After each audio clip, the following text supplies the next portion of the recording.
तो ये कहानी क्या है, देखो सुनो एवरीबॉडी हियर। तो आज हम लोग ये पढ़ने वाले, सब बोलो जोर से, बोलो।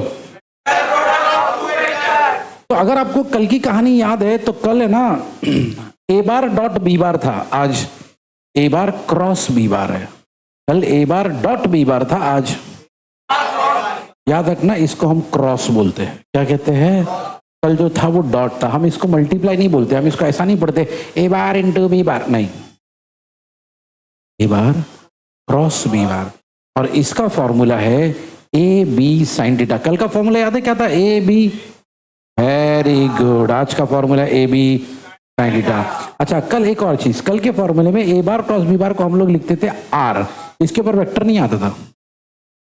कम ऑन, याद होना चाहिए आपको। तभी तो उसको कहते थे हम लोग स्केलार प्रोडक्ट। क्या बोलते थे?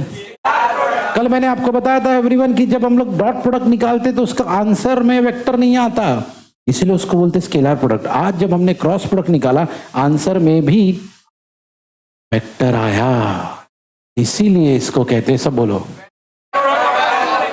ये दो वेक्टर का आपने प्रोडक्ट निकाला और आंसर भी वेक्टर ही आया, इसलिए इसको कहते हैं।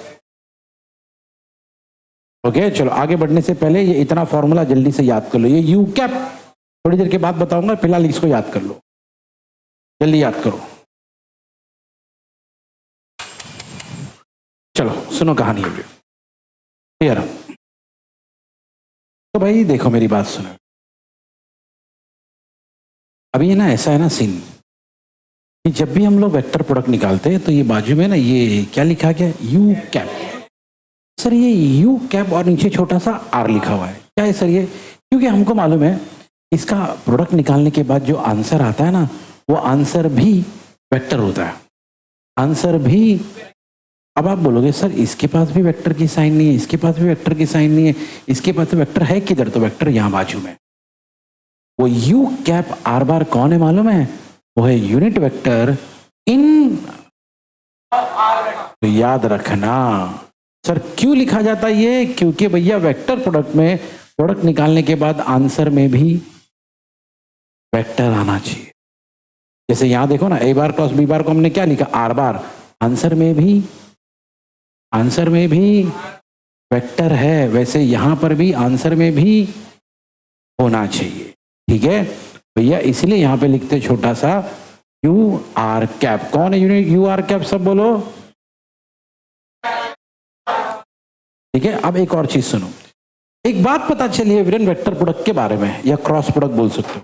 जब भी आप दो वेक्टर का क्रॉस प्रोडक्ट निकालते हो, जैसे अभी ये आपका ए बार है, ये आपका बी बार है, आपने इन दोनों का क्रॉस प्रोडक्ट निकाला या वेक्टर प्रोडक्ट निकाला, इसका जो रिजल्टेंट आता है ना, इसका कौन? Are bar. आर बार को रिजल्टेंट कहते हैं, ठीक है। घर पे जाके कल का लेक्चर बहुत अच्छे से देखना, बार बार देखना। लेक्चर में बैठे हो तो एक दो बार में और अच्छे से क्लियर होता है, लेक्चर में नहीं बैठे भैया आपको ज्यादा टाइम सुनना पड़ता हो, ठीक है। सुनो मेरी बात ध्यान से। तो एक बात हमको पता चली कि जब भी हम लोग दो वेक्टर का क्रॉस प्रोडक्ट निकालते हैं ना, तो उसका जो आंसर आता है ना, जिसको हम लोग बोलते हैं रिजल्टेंट आर बार, वो हमेशा इन दोनों वेक्टर को परपेंडिकुलर होता है। देखो देखो ध्यान से, ये जो वेक्टर है ना, ये ए बार को भी परपेंडिकुलर है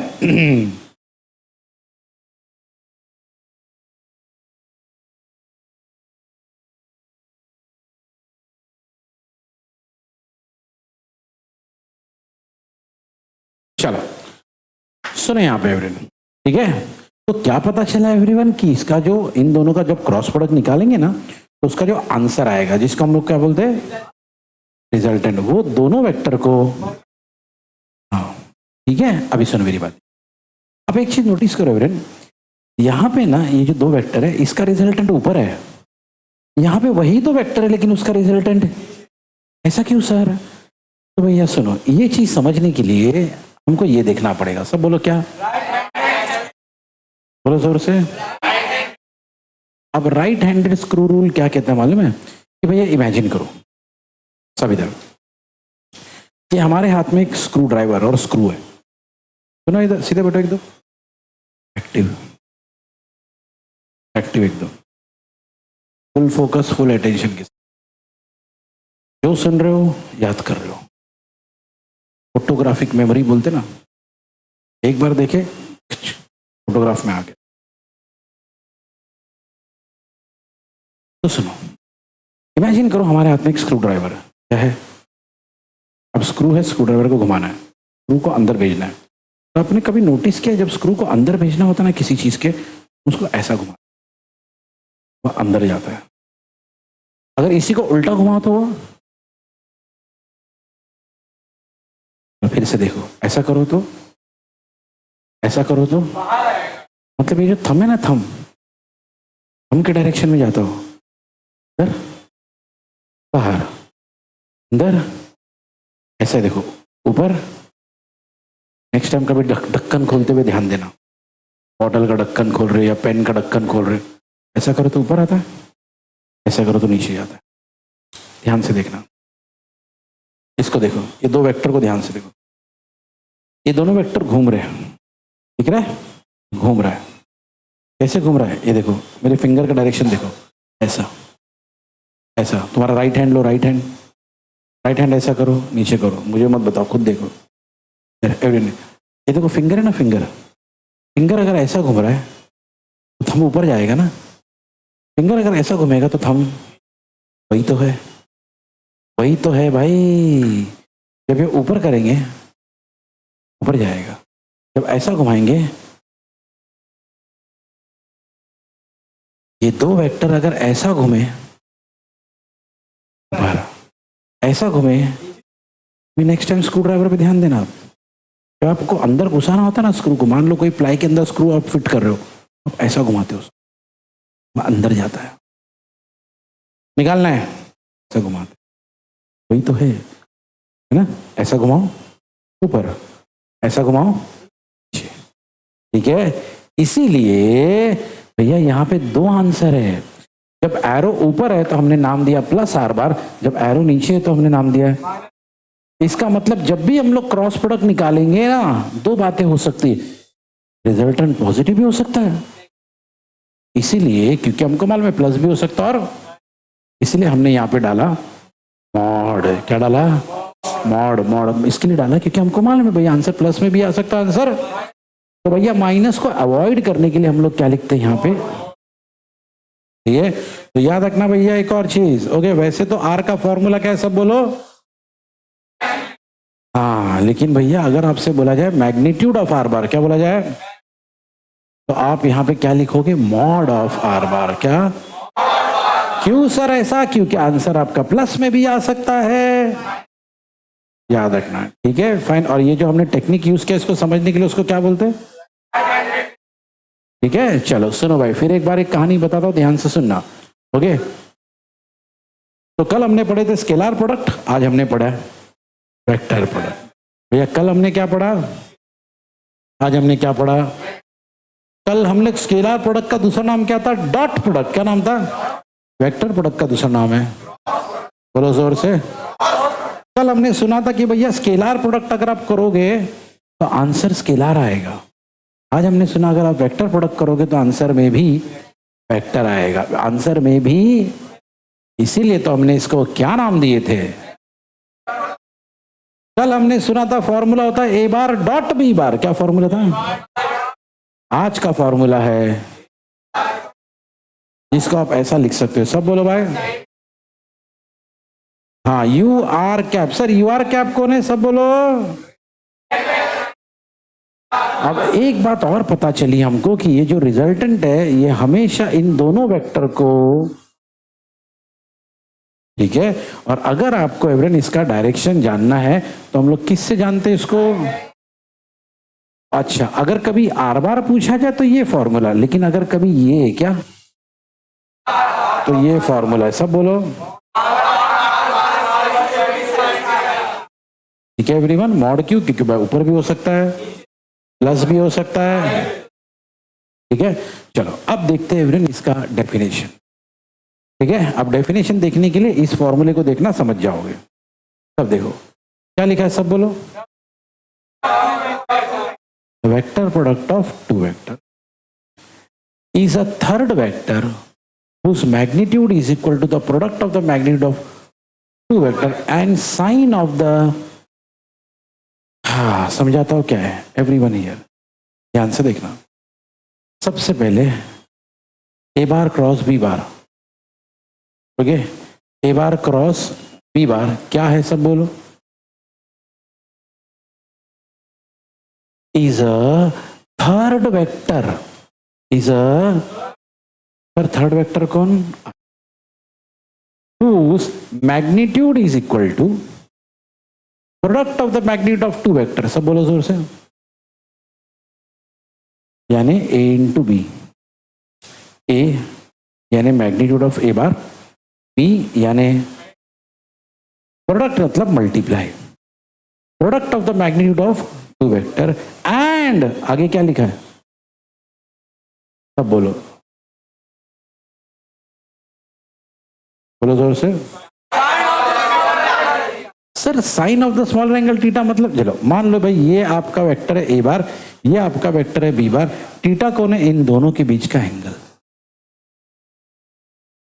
ठीक है, थीटा कौन है, इन दोनों के बीच का। सर स्मॉलर एंगल लिखने की क्या जरूरत है, वो तो समझ में आता ना एंगल, नहीं क्या होता है मालूम है, कभी कभी लोग सोचते हैं ये भी तो एंगल है, ये भी तो, लेकिन भाई बड़ा एंगल है ये, आप हमेशा किसको सेलेक्ट करोगे, बात समझ में आई एवरीवन, ये मतलब है इसका, ठीक है भाई। सुनो फिर एक बार एवरीबॉडी यार, फिर से समझाता हूं सुनो। तो सबसे पहले क्या लिखा है यहां पे, सब बोलो क्या है, is a third vector whose magnitude is equal to, बोलो क्या, बोलो जोर से, यानी ए इंटू बी, ओके। देखो मैंने पहले भी बताया ये बात, कल के लेक्चर में भी रिपीट किया था, आज दोबारा रिपीट करता हूं, ए बार वेक्टर है, ए वेक्टर का मैग्नीट्यूड, बी बार वेक्टर है, बी याद रखना, तो ए कौन है, magnitude of A bar, b कौन है, ए कौन है, बी कौन है, इन दोनों के बीच में कौन सी साइन है, मल्टीप्लाई। देखो याद रखना, अगर वेक्टर रहा दोनों क्या रहे तो आप इसको क्रॉस बोलोगे, क्या बोलोगे अब ये दोनों वेक्टर नहीं है, ये दोनों वेक्टर, तो आप इसको मल्टीप्लाई बोलोगे, है ना। जब मैं इसको पढ़ रहा, जब आप इसको पढ़ रहे तो आप ऐसा पढ़ रहे ए बार क्रॉस बी बार, जब इसको पढ़ रहे तो आप क्या बोल रहे, A into B, to be noted, सुना आपने एवरीवन। इसको कैसा पढ़ते हैं, क्योंकि दोनों वेक्टर है, दोनों वेक्टर के बीच में क्रॉस होता है तो डॉट होता है, लेकिन ये दोनों वेक्टर नहीं है तो इनके बीच में मल्टीप्लाई होता है, ठीक है। और मल्टीप्लाई को हम लोग क्या बोलते हैं, इसलिए लिखा है E इज इक्वल टू, बोलो है ना, ए और बी मैग्नीट्यूड है, ए इंटू बी उन दोनों मैग्नीट्यूड का, और फिर उन दोनों के बीच में जो एंगल है, ये ए है ये बी है, ये उनके बीच का एंगल है, उस एंगल का क्या लेंगे हम लोग, साइन थीटा, इसीलिए लिखा है, सब बोलो पूरा पढ़ो यहां से यहां तक, फिर से, ठीक है चलो। तो इसमें की सारी बातें मैंने आपको बता दी, ठीक है। चलो अभी एग्जाम्पल, एग्जाम्पल देख लो एवरीवन, तब यहां पे देखना है एग्जाम्पल की तरफ। अभी कल का अगर आपको एग्जाम्पल याद है, कल के एग्जाम्पल में हमने देखा था, अगर जल्दी मिल गया, ये देखो देखो यहीं पे है, एफ बार डॉट वी बार का आंसर क्या था, पी, इन दोनों पे वेक्टर है लेकिन इस पे, F bar dot S bar का आंसर क्या था, इन दोनों पे वेक्टर है लेकिन इस पे। लेकिन आज के एग्जाम्पल देखो, आज के एग्जाम्पल देखो, ओके इधर देखो, पहले मैं यहीं से शुरू करता हूं, are bar cross F bar, सब बोलो, फिर से बोलो। आर बार कौन है सर? आर बार को ये नाम से बुलाया जाता है क्या? बाद में बताऊंगा, फिलहाल खाली नाम याद रखना। आर बार कौन है? एफ बार कौन है? फोर्स। एफ बार कौन है? आर बार कौन है? बोलो ना। एफ बार कौन है? दोनों का जब क्रॉस प्रोडक्ट निकाला मैं तो ये मिला। सर ये कौन है भाई? इसको कहते हैं टॉर्क। क्या बोलते हैं इसको? बोलो बोलो। हाँ, सुनो भी ध्यान से। तो are bar cross F bar किए तो टॉर्क का ये जो सिंबल है ना, इस सिंबल को कहा जाता है टाउ। क्या बोलते हैं?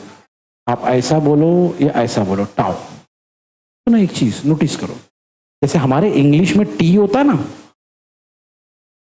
वैसे ग्रीक अल्फाबेट में टाउ होता है। हम लोग उसी से तो अल्फाबेट बना बना के सीखे। वो लोग अल्फा बोलते थे, हम ए बोलते हैं। वो लोग बीटा कहते थे, हम बी कहते हैं। समझ में आया? वैसी तो होता है सब इधर। अल्तमश को बड़ा मजा आ रहा अल्फा बीटा में। हाँ हाँ यार, सब इधर देखो भाई, इधर देखो।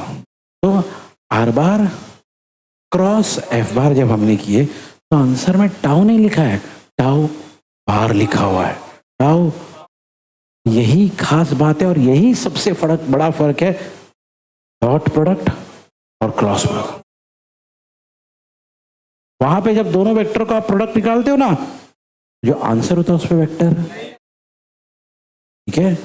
लेकिन यहां पे जब दो वेक्टर का आप क्रॉस करते हो तो आंसर पे भी वेक्टर, यही बड़ा फर्क है, ठीक है। चलो एक और एग्जांपल, नीचे देखो, एक और एग्जांपल। तब पढ़ो, क्या लिखा? V bar equal to r bar cross omega बार।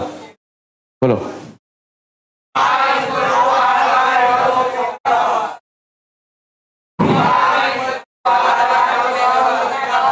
फिर से सर, आर बार कौन? फिर से वही, आर बार कौन है? Position vector. Sir omega bar कौन है? Sir angular velocity. Sir V bar कौन है? Sir velocity. ठीक है, पॉइंट टू बी नोटेड। दो वेक्टर का अपने क्रॉस प्रोडक्ट निकाल, जो आंसर आया उस पे भी वेक्टर है ना। ये चीज याद रखना, यही सबसे बड़ा फर्क है डॉट प्रोडक्ट और क्रॉस प्रोडक्ट। उसमें जब दो वेक्टर के मल्टीप्लाई करते प्रोडक्ट निकालते, उसमें पे ये ठीक है। चलो भाई, एवरीवन ईयर। इसके बाद एवरीवन ईयर। चलो, तो अगर कल का लेक्चर याद है आपको, तो कल हमने ये पढ़ा था क्या? लेकिन कल कैरेक्टरिस्टिक पढ़े थे स्केलार प्रोडक्ट का, आज किसका पढ़ रहे हैं? कल कैरेक्टरिस्टिक पढ़े थे डॉट प्रोडक्ट का, आज किसका पढ़ रहे हैं? ठीक है, तो कल का लेक्चर जिसने अटेंड किया उसको पता, वही सीक्वेंस में चीजें जा रही है। कल भी फॉर्मूला था, आज भी फॉर्मूला है। कल के फॉर्मूले में कॉस था, आज के फॉर्मूले में साइन है। तो वही कहानी है, ठीक है। चलो अब कैरेक्टरिस्टिक पढ़ेंगे। तो सबसे पहली चीज सुन लो भाई सब, यहाँ पे एवरीबॉडी हियर, क्रॉस प्रोडक्ट में मैं इसलिए बोल रहा हूं कल का लेक्चर बहुत इंपॉर्टेंट था आपके लिए, क्योंकि सारी चीजें वैसी चलती रहेगी। कल हमने पढ़ा था कि भैया आप ए बार डॉट बी बार करो या b bar dot a bar, answer answer answer. आज ऐसा नहीं है, ए बार क्रॉस बी बार और बी बार क्रॉस ए बार, मतलब सेम नहीं है, सेम नहीं है। और कल मैंने आपको कहा था ये जो है ना, ये एक लॉ, इस लॉ का नाम सब बोलो, क्या बोलो? अगर इक्वल आता ना तो हम लिखते ये प्रोडक्ट, ये वेक्टर प्रोडक्ट कम्यूटेटिव लॉ को ओबे करता है। लेकिन इक्वल, इसलिए हमने क्या लिखा, सब बोलो। कल इक्वल आया था, कल जिसने लेक्चर अटेंड किया उसको पता है कल का आंसर इक्वल आया था, इसलिए हमने कल लिखा था ओबे। तो मैंने कल भी बताया था अगर नहीं होगा ना, नहीं इक्वल आएगा तो क्या लिखेंगे। और आज इक्वल नहीं आया, इसलिए हमने क्या लिखे। हाँ, लेकिन एक पॉइंट है, एक बात है, भले ये इक्वल नहीं है, भले ये इक्वल नहीं है भाई, अब मैं ये नहीं बोलूंगा यहाँ फोकस करो, यहाँ ध्यान दो, यहाँ ध्यान दो, ये सब अभी ये आपका लेवल नहीं है भाई, ये सब बार बार बोलने के लिए। आपको समझ में आना चाहिए। Once you miss it for ever.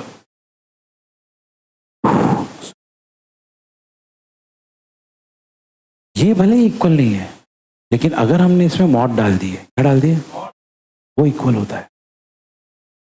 ठीक है, इसलिए यहां लिखा है A bar cross B bar not equal to B bar cross A bar, but क्या लिखा है, mod of A bar cross B bar equal to,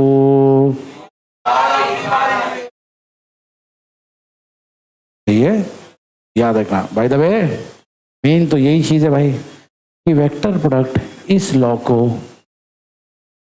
ओबे नहीं करता। ठीक है, चलो दूसरा लॉ। चलो हमने ये वाला लॉ भी देखे थे जिसमें मैंने कहा था ये वाली चीज ब्रैकेट के अंदर जाके दोनों के साथ मल्टीप्लाई होती है, याद है। और इस लॉ को हम लोग क्या बोलते थे, बोलो बोलो जोर से।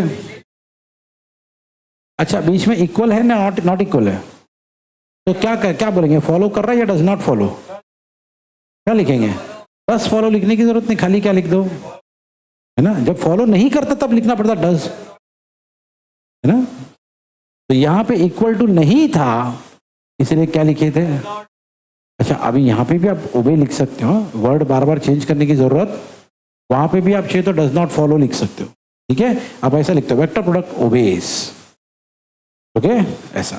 तो भाई सुनो यहाँ पे एवरीबॉडी हियर, तो ये जो लॉ है, लॉ क्या कहता है कि अगर आपने इसको मल्टीप्लाई किया दोनों के साथ, ओके जैसे आपने एक नॉर्मल अलजेब्रा में जब ब्रैकेट मल्टीप्लाई करते ना, वही वाला हिसाब तो है ये। नॉर्मल अलजेब्रा में ऐसा करते ना, बाहर x है अंदर y प्लस z है, तो ये x एक बार y के साथ मल्टीप्लाई होता है, एक बार हम लोग क्या लिखते हैं xy प्लस xz, बराबर वही तो कहानी है। बस यहाँ पे बाहर कौन है, a बार क्रॉस एक बार b के साथ, और ये a बार क्रॉस एक बार c के साथ, बीच में जो प्लस है वो इधर है। इसका इस लॉ को पहले क्या नाम बोलते,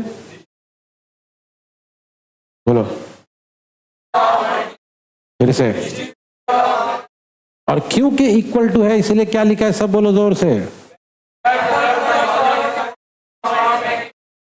एक एक चीज याद रखो, जबकि यहां पे ऊपर है ना इक्वल टू नहीं था, यानी नॉट इक्वल टू था, इसलिए यहां पे लिखा था, सब बोलो जोर से, है ना, डज नॉट ओबे। सही है, चलो भाई अब इधर आ जाओ। चलो अब कल जिसने लेक्चर अटेंड किया उनको याद है, सेम कल ऐसा एक टेबल था, सेम टू सेम, है ना। चलो अब हमको मालूम है ये फॉर्मूला है हमारा, सब बोलो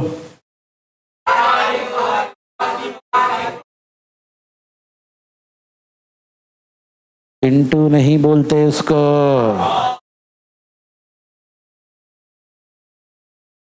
पढ़ो एक और बार, ठीक है। चलो भाई अब अलग अलग कंडीशन में ये फॉर्मूले को हम लोग चेक करेंगे। पहली कंडीशन है कि ए बार और बी बार एक दूसरे को, अब कल भी मैंने बताया था अगर दो वेक्टर एक दूसरे को पैरेलल है, मान लो ये ए बार है, मान लो ये बी बार है, ये बातें कल भी मैं बता चुका हूं, कल का लेक्चर देखना भाई, ओके। अगर मुझे दोनों का एंगल निकालना है, क्या निकालना है, तो दोनों को एक दूसरे के ऊपर लाना पड़ेगा, तो दोनों को एक दूसरे के ऊपर लाएंगे तो दोनों एक ही लाइन पे आ जाएंगे।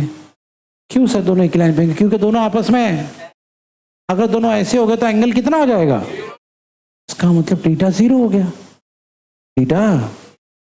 अच्छा क्या लिखा है यहाँ पे, याद रखना अगर थीटा 0 होगा ना, साइन 0 का आंसर आता है, साइन 0 का आंसर आता है, बोलो साइन 0 इक्वल टू 0, बोलो। अच्छा अगर साइन 0 0 हो गया तो इसका मतलब यहाँ पे 0 आ जाएगा, अगर यहाँ पे 0 हो गया तो पूरा का पूरा, पूरा का पूरा, पूरा का पूरा। इसीलिए भैया पहला आंसर में आंसर क्या आ रहा है, फिर एक बार सुनो। तो पहली कंडीशन क्या थी कि हमारे दोनों वेक्टर एक दूसरे को क्या है, पैरेलल, मतलब एंगल कितना हो गया, मतलब थीटा 0। अगर थीटा 0 हो गया तो साइन 0 0 होता है, और अगर साइन 0 0 होता तो यहाँ पे 0 डालना पड़ेगा, तो a into b into 0 final answer.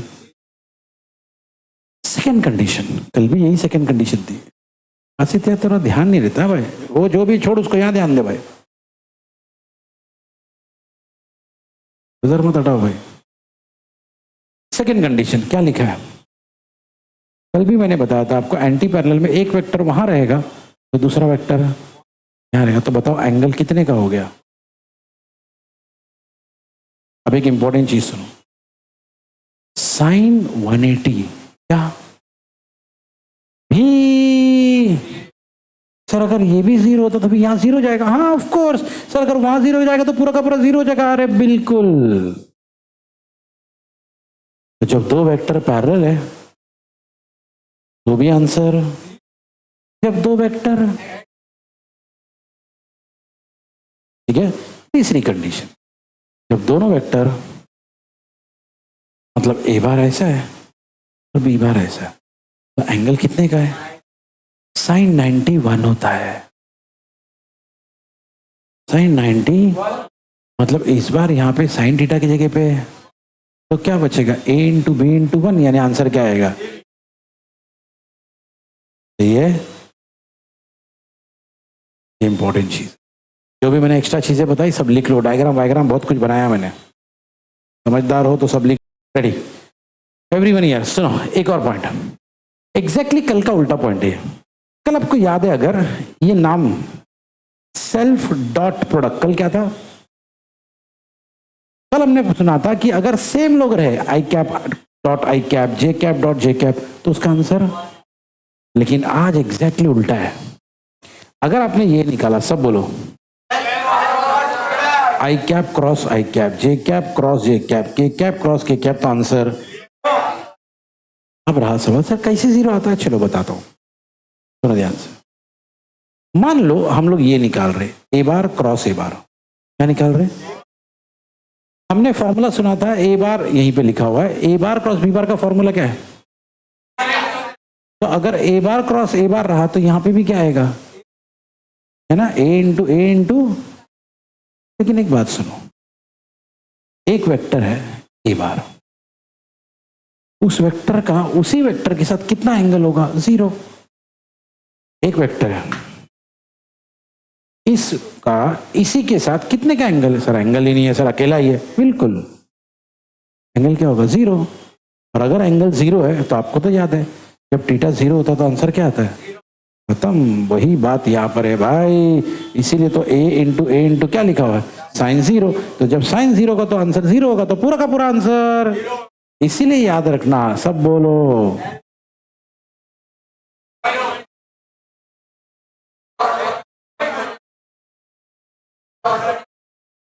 तो कभी भी अगर सेल्फ हुआ, सेल्फ मतलब खुद के साथ, आई कैप के साथ ही क्रॉस हुआ,